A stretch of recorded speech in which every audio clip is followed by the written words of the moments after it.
हरियाणा की हर अपडेट के लिए बेल आइकन दबाएं और सब्सक्राइब करें STV हरियाणा न्यूज। वहीं लगातार बढ़ रहे घाटे के बावजूद भी फिलहाल हरियाणा रोडवेज के किराए नहीं बढ़ेंगे। हरियाणा न्यूज से खास बातचीत में परिवहन मंत्री मूलचंद शर्मा ने इस बात के संकेत दिए। परिवहन मंत्री ने कहा कि अनलॉक 3 में भी अभी तक दूसरे राज्यों में बसें प्रवेश करने की अनुमति न मिलने से प्रदेश की बसें पूरी तरह से नहीं चल पा रही हैं। अनलॉक 3 चल रहा है, ऐसे में परिवहन विभाग की अब क्या स्थिति बनी है, बसें जो हैं प्रदेश की कहां तक जा रही हैं या फिर कहां, क्योंकि इंटरस्टेट बस सर्विस जो है पूरी तरह से शुरू हुई है या नहीं हुई है, कर्मचारियों के मुद्दे पर भी बात करेंगे। हमारे साथ इस समय मौजूद हैं परिवहन मंत्री मूलचंद शर्मा, उनसे जानेंगे कि अभी स्थिति है क्या। शर्मा जी, ये बताएं कि जो अभी, क्योंकि अनलॉक 3 है, लगभग सब चीजें खुल चुकी हैं प्रिकॉशंस के साथ, हमारी बसों की अब क्या स्थिति है? जब तक अनलॉक 3 में टूरिज्म नहीं खुलेगा, धार्मिक स्थल नहीं खुलेंगे, कॉलेज, स्कूल, कोर्ट, कचहरी जब तक ये पूरी तरह नहीं खुलेंगे, जब तक ट्रांसपोर्ट को पूरी तरह नहीं खोल पाएंगे। एक ये बताएं, क्योंकि इंटरस्टेट जो है एक्टिविटीज रहती हैं, लोग जाते हैं अपने परिजनों के यहाँ जाते हैं, काम से जाते हैं, इंटरस्टेट बस सर्विस हमारी पूरी तरह से शुरू हो चुकी है? नहीं, हमारे प्रदेश में जो है वो तो पूरी तरह चालू है। जिला की चल रही है? हाँ, जिले में चल रही है, एक दूसरे जिले जा रही है।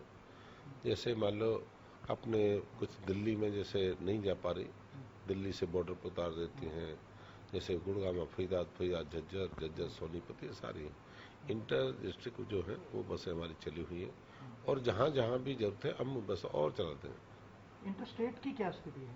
दूसरे राज्यों में जा पा रही हैं बसें? नहीं, इंटरस्टेट की हालात अभी ठीक नहीं है। अभी हमें जैसे हिमाचल से, उत्तराखंड से, पंजाब से, अपना यूपी, दिल्ली से अभी हमको परमिशन मिली नहीं है। ये बताएं कि इसके चलते, इस सब के चलते आपके खर्चे तो बरकरार हैं, घाटा फिर तो काफी बढ़ गया होगा?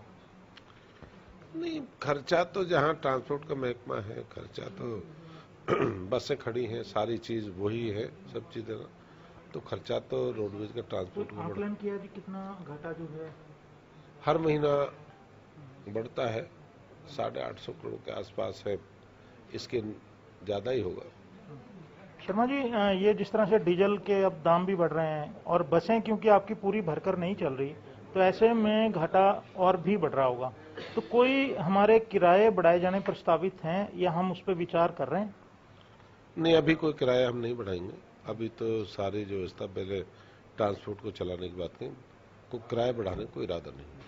एक कर्मचारियों ने जो एक उनकी डिमांड्स को लेके काफी लामबंद हो रहे हैं, कोई उनकी आपने कॉल की है, मीटिंग? हमने 2 सितंबर को इनकी सबकी मीटिंग बुलाई है। सभी जितने अपनी यूनियन है, सभी ट्रांसपोर्ट के अधिकारी हैं, उनकी मीटिंग को समस्या है तो बताएं। हड़ताल के लिए हड़ताल नहीं करनी, अपना प्रदर्शन नहीं करना, हड़ताल दिखा के भी हड़ताल कर रहे हैं, वो करने, ऐसा नहीं है। कोई मांग है तो करेंगे, कोई मांग सुझाव है, बढ़िया यूनियन को सुझाव देती है तो करेंगे। अरे कहेंगे हड़ताल और भी लोग कर रहे हैं, हम भी हड़ताल कर लेते हैं, ये नहीं है सर। भाई सारा देश दुनिया में हालात खराब है, कोरोना जैसी महामारी में पूरी में है, उस समय कुछ ट्रांसपोर्ट की बुरी हालत है, घाटे में महकमा चला हुआ है, तो इस हालात में कुछ ऐसे निर्णय जो समय के हालात से लिए, कुछ निर्णय ऐसे जो समय के साथ साथ लिए जाते हैं। शर्मा जी, मेरा अंतिम सवाल ये है, कोरोना काल के दौरान जिस तरह से आपने अपनी बसें पुलिस विभाग को दी, अन्य महकमों को दी, उसमें स्वास्थ्य विभाग भी था, दूसरे अन्य महकमे भी हैं, उसके आपने फंड्स की डिमांड भी की थी और आपने लिखा भी था, तो उसमें से कोविड के फंड में से विभाग को कुछ फंड मिल रहा है जिससे कि घाटा कम है? नहीं, हमने लिखा है कि हमें इसमें फंड दिया जाए। जैसे हमारी दूसरे प्रदेशों में बस गई हैं, यूपी, बिहार तक बसें गई हैं, जैसे हमने महकमे को बसें दी, 10-10 बस हर जिले को दी हैं, हेल्थ को दी हैं, पुलिस को दी हैं, और हमने सारी चीज लिखी है कि इस समय हमारे लोगों ने काम करा है और इसके लिए फंड हमें दिया जाए। मुख्यमंत्री दे देंगे 850 करोड़, जो भाई इसको मुख्यमंत्री करेंगे, भाई कहीं से दे, ये सब सरकार ही तो झेलेगी, इसको सरकार का है, सरकार का ही रोडवेज है, सरकार। अब जो इस तरह मान लो इतना बड़ा घाट सरकार झेलती है और सरकार ही फंड देंगे, मुख्यमंत्री का अधिकार है, कहना हमारा फर्ज है। शुक्रिया। तो आपने सुना कि बढ़ते घाटे के बावजूद भी अभी किराया बढ़ाए जाने का कोई प्रस्ताव महकमे का नहीं है। हालांकि जो घाटा है 850 करोड़ के आसपास जा पहुंचा है। और एक और बात महत्वपूर्ण यह है कि अनलॉक 3 होने के बावजूद भी अभी जो हरियाणा रोडवेज की बसें हैं पूरी तरह से नहीं चल पाई हैं। खासकर दूसरे राज्यों में सेवाएं जो हैं नहीं दी जा पा रही, क्योंकि वहां के राज्यों की अनुमति नहीं मिल रही, जिसके चलते सेवाएं पूरी तरह से लागू नहीं की जा पा रही हैं।